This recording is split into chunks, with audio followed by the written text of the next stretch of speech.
Hiring a team? Forget about it. Raising money? Forget about it. Spending years grinding to maybe see a return? Forget about it. Look, in today's day and age, you can build $1 million business solo and do it faster than ever before. And I'm talking no fluff, no bloated overhead, no burnout, just a clean, smooth roadmap that gets you paid. And I know you may be wondering, like, what does this handsome guy that has a very terrible Italian mob boss, forget about it, accent know about this? Well, this stuff made me over 7 figures online in my business with just one digital product, doing a little over 900K. So it works if you work it. Now let's break it down.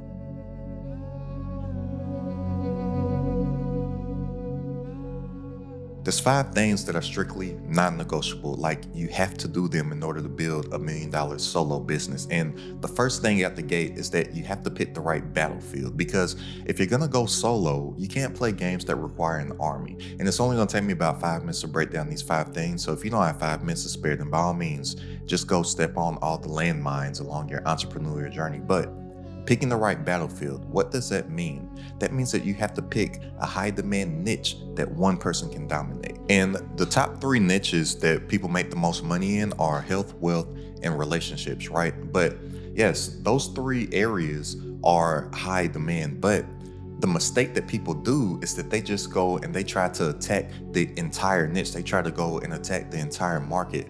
That's not how you do it. You need to pick a subset within an actual niche. So this is what I mean by this. I'll use myself as an example. When I first started, I got started off in the real estate niche, right? Now, real estate, that would be considered in the wealth category, right? But I picked a small subset of something called wholesaling real estate within there. So somebody else, another niche in real estate that they could do is something like subject to or creative financing, right? That's when people take ownerships of property subject to the existing financing that's already in place. I'm not going to give you a real estate lecture here, but you can see, like, you figure out one niche, but then you find a small subsection within that niche that you can dominate. So if somebody is in the health industry, right, they'll just say like, oh, I want to help people get in shape, versus there's somebody out there, I think his name is like knees over toes guy or something like that, right? He's in the health niche, but all that he talks about is how you can alleviate knee pain, right? So that's how he cut through a crowded market, because he specifically only talks about knee pain. He isn't trying to help everybody within the health space, right? He picked the niche with the high demand, but then he found a subset within that niche that has a high demand, because there's a lot of people out there with knee pain. I actually helped somebody make a lot of money with this as well, because he was really into fitness, and the only reason why he got into fitness was because his knees hurt. Like, he thought he was in weight because he used to lift all these heavy weights, and then he got all super big and stuff, right? But he didn't realize that he got big to the point where it looked uncomfortable. Like, it looked like it hurt him to breathe, and it didn't look like he could even scratch his head if he wanted to. And all that weight that was on him was hurting his knees. So once he actually lost weight, his knee pain alleviated, and then he started to help people that had knee pain by doing the same stuff that he did, right? So he's in the health niche, but he found a subset within that niche with the high demand that he can dominate himself. Somebody in my community that's credited at the top community, they are into helping people like with their life, like helping them manifest the reality that they want in real life, right?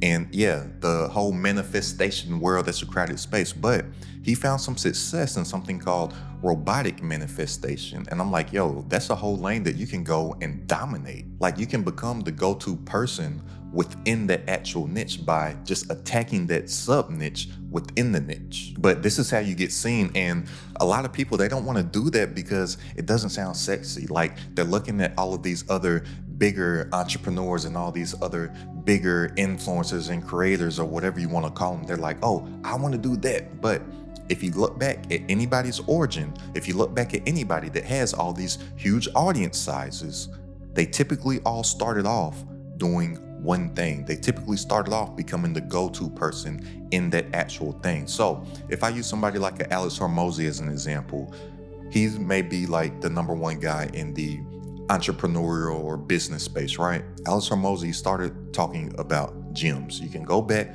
look at his YouTube from the beginning. He's making gym content. Somebody else that's really big in the make money online space, and I hate the make money online space, even though I'm technically in the make money online space. This guy named Iman Gadzhi, right? Yeah, he talks about all this stuff, but Iman Gadzhi first started off talking about social media marketing. He dominated that space before he ventured out of it. Somebody that my best friend really gets a lot of inspiration from, and he aspires to do some similar things, is Kevin Hart, right? My best friend, he's in the entertainment industry. He lives in LA. He does some work with probably some of your favorite celebrities, right? And I even told him this same rule applies for Kevin Hart. Kevin Hart didn't just attack the whole entertainment industry and just become this renaissance man that does all these things. First, Kevin Hart attacked comedy, and he focused in on that one thing first. And when he first started, he only made a particular type of comedy also. And then once he dominated that space, his cup overfloweth, and now he can go and do all these other things. So this is the same thing that you need to do. And the key is that you need to become the known authority within that small space. So you need to be focused on building a micro niche personal brand, not just a personal brand, but a micro niche personal brand. That's the key, because you don't need all of the people to know you. You need the right people to know you. I know a guy that has some small niche, which is in the wealth niche, right?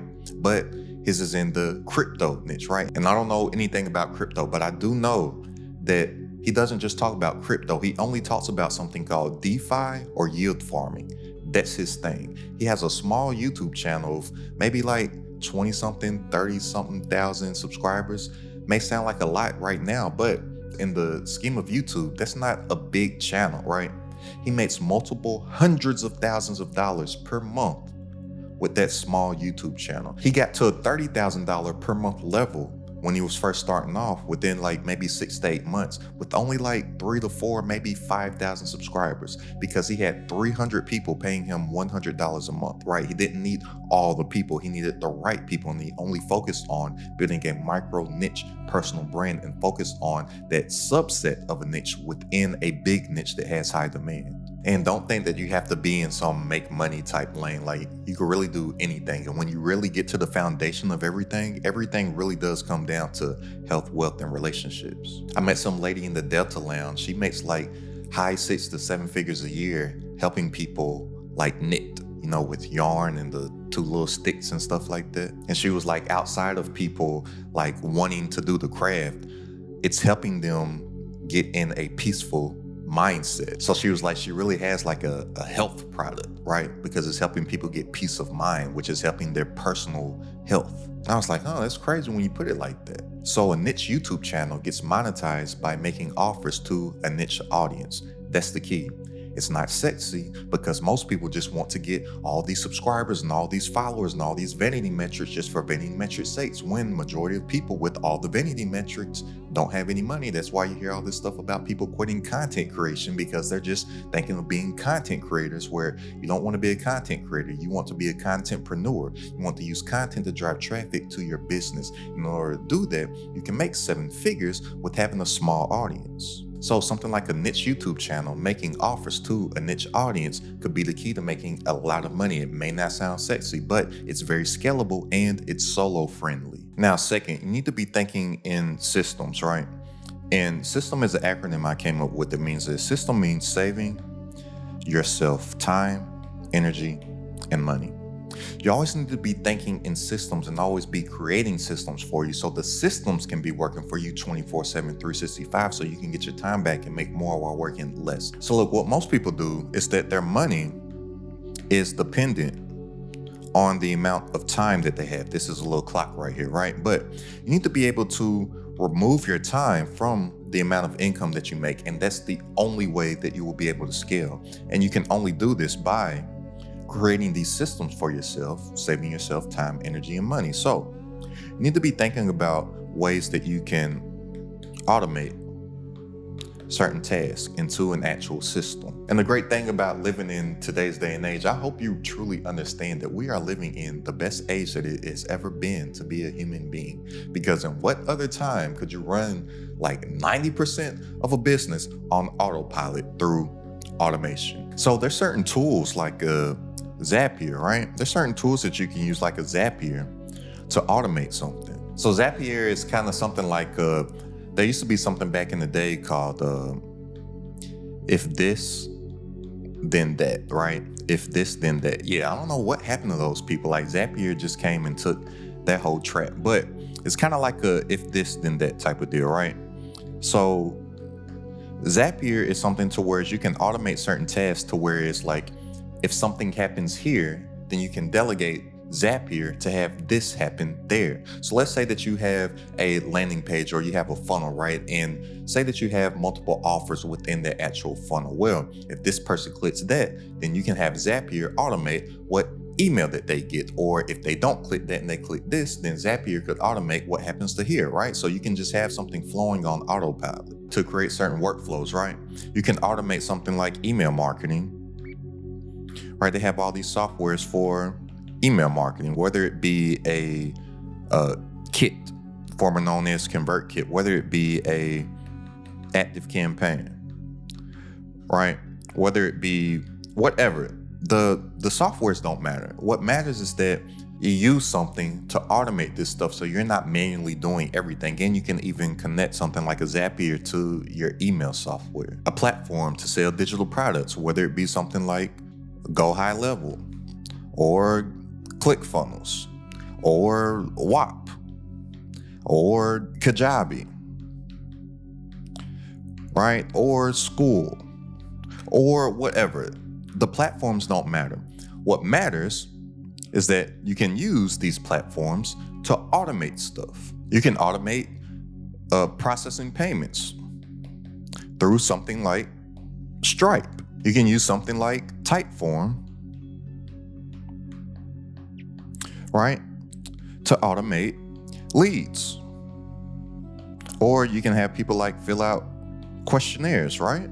You can automate that through something like a Typeform. But regardless, you have to use certain stuff that is available that is designed to get you back your time. Because look, you got to get out of your mind frame that you're building like this business, right? That's what a lot of people be thinking, like, hey, yo, I'm building this business. Like, no, you need to be building a machine. You need to be building a system that saves yourself time, energy, and money, to where that system can be doing like 90% of the work instead of you doing it. And then you need to build a scalable offer, which is the third thing. And this here is a key. This word offer. So many people are not thinking of something to offer to the marketplace. They're thinking of a way that they can make money. And when you're thinking of a way that you can make money, you're only thinking about yourself. You're not thinking about people. And to be a successful entrepreneur, you have to think about others before you think of yourself.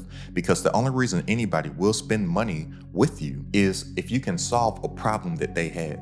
So you need to be thinking of other people and what it is that you can actually offer to somebody versus thinking of stuff that you can sell to somebody. Because people, they hate to be sold to. I'm not going to say that they hate to be sold to, because people, they don't like the feeling of being sold to. Right? So they'll say that they hate sales or they hate being sold to, but in actuality, they love being sold to because people buy stuff each and every single day. So just logically speaking, it would be impossible to hate being sold to if you love buying stuff, because you can't buy anything unless somebody sells it to you. So people, they hate the feeling of being sold to.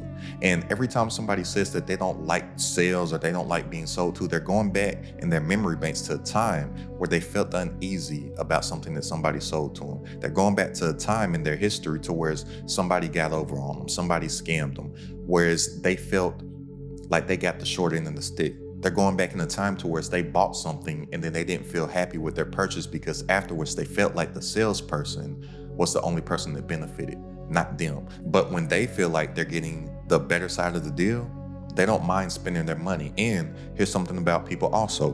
People only spend their money on stuff to whereas they feel like the thing that they're buying has more value than their actual dollar. So even just think about yourself. You wouldn't buy something if you thought your money was worth more than the thing that you were buying, right? You would just keep your money and go buy something else. But every single thing that you spend your dollar on, you think that the thing that you're buying in exchange has more value than the money. So every time I go to Trader Joe's and get their lemonade, have you ever tried their lemonade? They sprinkle just a little bit of crack in it, right? But I think that the few bucks that I spend on that lemonade, I think that the lemonade is worth that. Or I'll be like, oh no, that lemonade costs too much. I'm gonna just go buy something else, or I'm just gonna keep my money because that's ridiculous. I'm like, this seems fair. And why do I feel that it's fair? Because I know that the experience I'm going to get from drinking that cold, sweet nectar from the lemonade is worth more to me than the few bucks that I spent on it. So you need a scalable offer. And what is scalable? Remember, we're all about making money without our actual time. We need to remove our time away from the amount of income that we make. So I just stay focused on digital products, right? Why? Because we can create these products once. Then once we make them that one time, we don't have to make them again. Once we implement it into a system, that system can be working for us 24/7, 365, even while we're asleep. And the only 3 products that I would focus on here will be something like maybe an ebook, a course, or a membership, right? These will be the only 3 products I will focus on: an ebook, a course, or a membership. Or something I would do is something like consulting, right? Or coaching. I say coaching/consulting, right?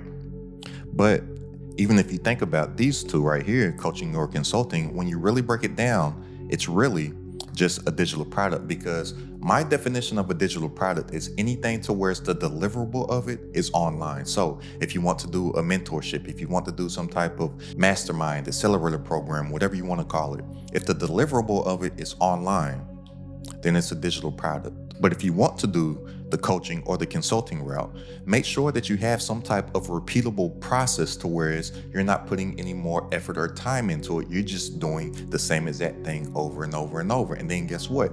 Once you have that repeatable process, you can package that up in one of these 3 to have an evergreen digital product. But there's other type of digital products, whether it be like templates, playbooks, software. That's a big one. People don't think of software as a digital product. You make a lot of money with software, but that's not a one person thing, right? So I wouldn't even recommend doing any type of software until you at least have $30,000 to $50,000 a month coming in. So you have the power to then go and get the team to actually build, develop, and market the software. But I will keep it right here. And here's the thing about this. The way to really make the money from these is that they need to be able to solve one big problem. And that's it. So the key here, in order to get to a 7-figure level, all that you have to do is solve one problem for one entity avatar within an actual niche. And that's it. One problem with one solution to one avatar within one niche. I'm telling you, that's all you need to make 7 figures. The problem is that people that are trying to do too much stuff instead of actually being able to focus. And focus stands for follow one course until successful. Focus in and lock in on what that one thing is going to be. Focus in and lock in on what that one problem is that you're going to solve. Focus in and lock in on what that one niche within the niche that you are going to dominate. Focus in on what you are going to build your micro personal brand on. And I'm telling you, one great offer that solves one painful problem is way more powerful than the offer that solves 10 weak ones. And then with these also, you want to price them on the value, not the time that it took you to put them together. So charge accordingly. And now the 4th thing, look, we got to get eyeballs without burning out. You don't want to be in the content creation hamster wheel and just turn into one of these people that end up making the videos on how they quit content creation because they got burnt out. That ain't it. But content is going to be the cheat code, because remember, you want to be a contentpreneur, not a content creator, right? So here's the thing about leverage. Traffic equals leverage, all right? Traffic equals leverage. And what people don't realize is that there's 4 levels of leverage that has been used to accumulate wealth since the beginning of time. And they are labor, capital, code, and media, right? Now, a lot of people aren't able to use any of this leverage, but we all do have access to our media, right? So that's why traffic is the highest form of leverage. But remember, you don't need to get all the eyeballs, you just need to get the right eyeballs. Therefore, I highly do not advise that you go and try to be on all the platforms.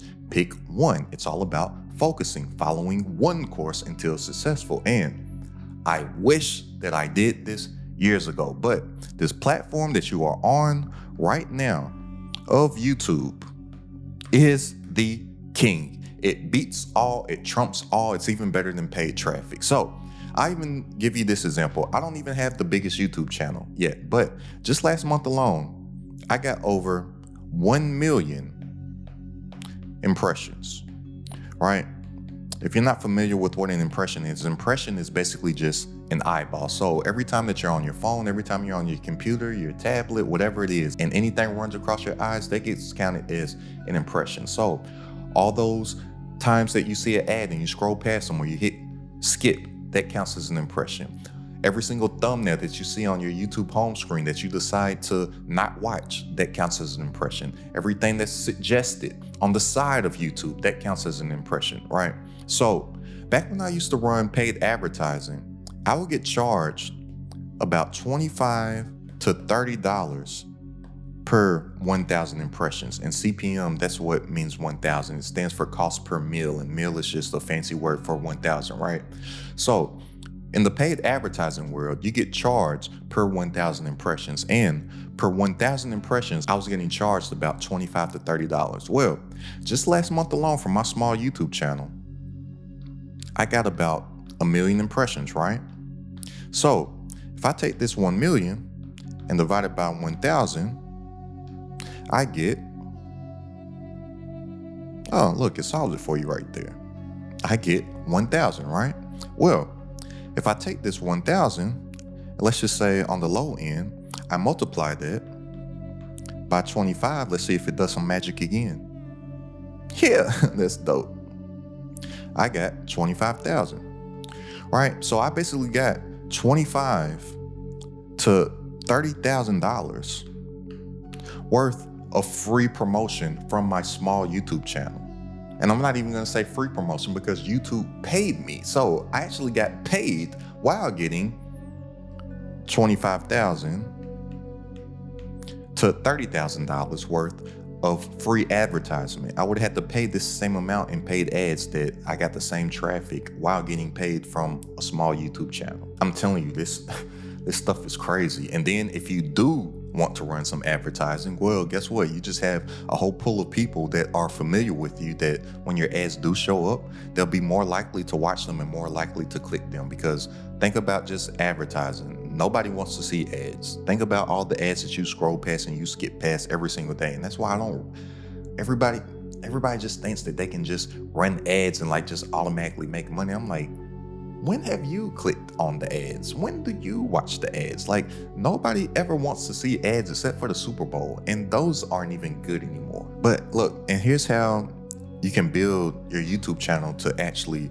make some money. And YouTube is like the fairest of the algorithms also, because it all starts off with your avatar, right? Remember that one person that you're focused on helping within the actual niche. And then all that we do is make content for that one avatar. So then the algorithm starts to categorize our content and get us in front of more people that fits our avatar's profile by using its organic traffic sources. So this is a system, a content system that we can create. And remember, system, SYSTEM, saving yourself time, energy, and money. And then we add this, remember, we are focused on creating that scalable offer of our digital product. So we create that digital product for our avatar. Then right here, we get the sale, we get the money. And then our avatar gets their transformation or their result,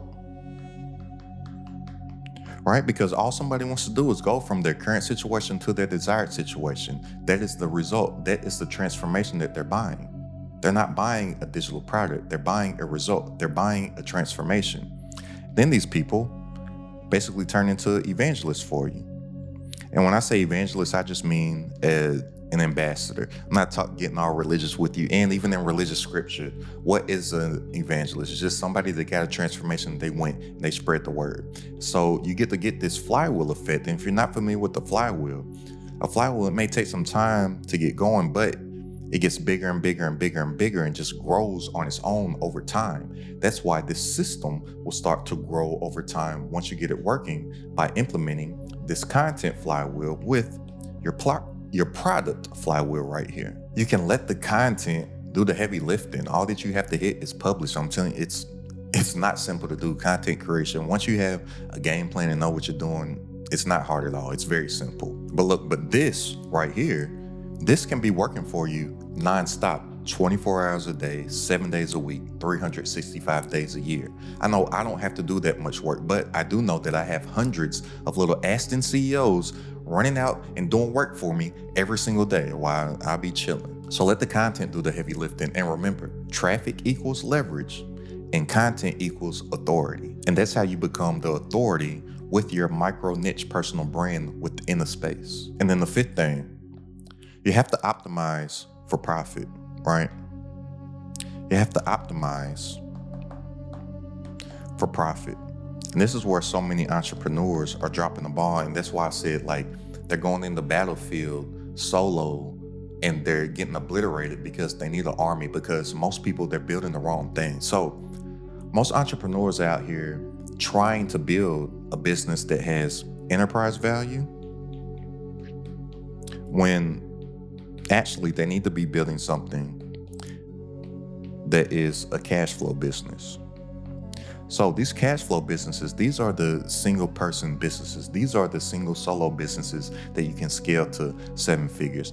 An enterprise business, this is something to where you need a team. So I had somebody recently come to me and he's like, yeah, I got this great idea that I want to get to all the musical artists in the world so they can like make money off their own stuff instead of the record labels. And I have this great app idea. Like, I just need to get it to the world. I'm like, whoa, that's an enterprise value business. You're trying to take down the record industry. That's something that they might have killed Michael Jackson for. I don't know. I'm just saying, I don't want whoever they are to hear me. But I'm like, yo, that takes a lot of people. How about you start a cash flow business to where you actually have some cash flow coming in, and then you can go and try to take down the record industry. But a lot of people, especially in the online space, and I know why also, because like some years ago, the number one guy who was like at the top of all this online education stuff, he just told people the wrong stuff to do. Like, this guy, he made like over $30 million a year, and he only took home about $1 million worth of profit. I'm telling you, that is insane. And a lot of his teaching trickled down to other people, and then they went and did that stupid stuff, and their stuff goes and trickles down to other people, and their stuff goes and trickles down to other people. So you have all these people that basically have information digital product businesses, and they're all building them as enterprise value businesses, like they're building Facebook or Amazon or something, and they can have all these tight profit margins or even lose money because like they're going to sell it at the end. Well, cash flow businesses, they're not going to sell. It's for us to make cash flow, and you probably will never be able to sell it because you yourself, your micro niche personal brand, can build up a cash flow business, and then all those dreams that you have of building an enterprise value business, if you happen to have those dreams, well, now you have some cash to dump and invest into it. But a cash flow business, it needs to be lean. It makes no sense to be spending like $500,000 a month in ads to make $50,000. Like, that's stupid. And a lot of these numbers that y'all seeing, a lot of these guys talking about, I'm telling you, I know a lot of them. It's not real. Like, you do not want to do what they are doing. It's going to end bad for a lot of them. But they do it so they can say like, oh, I have the $1 million bill. Oh, I have the $10 million business. Oh, look at this award that I won for making $1 million. Oh, look at this award that I won for making $10 million. Oh, look at this award that I won for making $25 million. And people, they just eat it up. And I'm like, yeah, if they knew that you made $10 million and only took away like $200,000 home, they probably won't want to hear anything that you're talking about. I would much rather make $300,000 at 90% margin than make $1 million with this big team and have 20 Slack channels and all that type of stuff when actually their takeaway is going to be less than $300,000. So I'm like, what are we in it for? Are we in it for vanity metrics or are we in it for the money? I'm in it for the money. So optimize for profit. So for one, price your stuff for value. Right? And always remember this, price is only an issue if value is absent. So people that have problems pricing their products for the actual value of them, and I'm like, well, what is the result that somebody's getting? And if that result heavily outweighs the price, then price it accordingly, right? Remember, price is only an issue if value is absent. And remove any and everything, even people, from your life if they're not moving the needle towards what it is that you're working towards. And this one is a big one. Outsource everything possible to get your time back. Now, when I say outsource, people, they'll say like, oh, well, I thought you said that this is a one-person business. Like, you're saying outsource stuff like that means that I need to hire some people, right? Like, no, for one, you may be able to get some freelancers like or a virtual assistant or something like that, but I'm not even talking about that. A lot of times the stuff that we need to outsource are things within our personal life so we can get our time back to actually build and focus in on our actual system. So some of the stuff that I outsource is like just today, somebody came through and they mowed my grass, right? I outsourced that so I can get my time back so I can work on what it is that I need to work on instead of mowing out in the hot sun. Right? Cooking, I don't do that. I outsource. Well, I don't have the money to hire a chef. Well, you don't have to hire a chef. I just use a meal delivery service. Guess what? They just deliver me healthy meals every single Tuesday morning. I don't have to think about it. I outsource grocery shopping. Well, you don't need the money for Instacart. I can get that stuff just straight to my doorstep. I outsource cleaning my house. Martha and the homegirl come through, clean the house. I enjoy having a clean house. Well, guess what? When Martha comes by, I don't have to scrub my shower because I hate scrubbing my shower and I hate scrubbing the toilets. And I get that time back to focus in on what it is that I need to focus on. I'm not just using the extra time to just sit around and watch Severance or something like that. Like, I'm getting the work done. So an example I love to use, Martha, she comes through. Typically when Martha comes by, I'm thinking of YouTube videos. So typically I come up with like maybe 4 to 6 YouTube ideas while Martha is cleaning my house. Well, the $130 that Martha charges me, one YouTube video alone pays me more than that. I wouldn't have been able to do that if I didn't have the time. So you outsource things like that to get your time so you can focus on building the systems to get numbers coming in online your business, like all them that you see on the screen right now. So if you're ready to make more working less online from stuff that you already know, go ahead and click the link down in the description and join this Credit at the Top community. For weekly coaching from myself, all my exclusive trainings, plus a private community and entrepreneurs, all designed to grow your business online. It's only $97 a month to join right now. That's less than a cup of coffee per day. So click the link down in the description to tap in, and I'll see you on our coaching call this Wednesday. I'm telling you, this stuff, it's way more simpler, or I don't even think more simpler is correct English. It's more simple than you think. And all the fancy convoluted stuff, it fails. Simple scales, fancy fails. And once you start to actually focus in on the right things, you'll see that there's not much that you need to do, even on a day-to-day basis, to get to a 7-figure level. I don't work much. I only work like 2 to 4 hours per day, if I decide to work that day. But it's because I have systems automated running for me each and every single day, so I can get my time back and I can let that system work for me, saving myself time, energy, and money. So you need to create your system. So go ahead and click the link down in the description to tap into the community. And I'll see you on our coaching call this Wednesday. And go ahead and check out this video right here about how you can make a whole lot of money before even creating your digital product. It's Credit at the Top.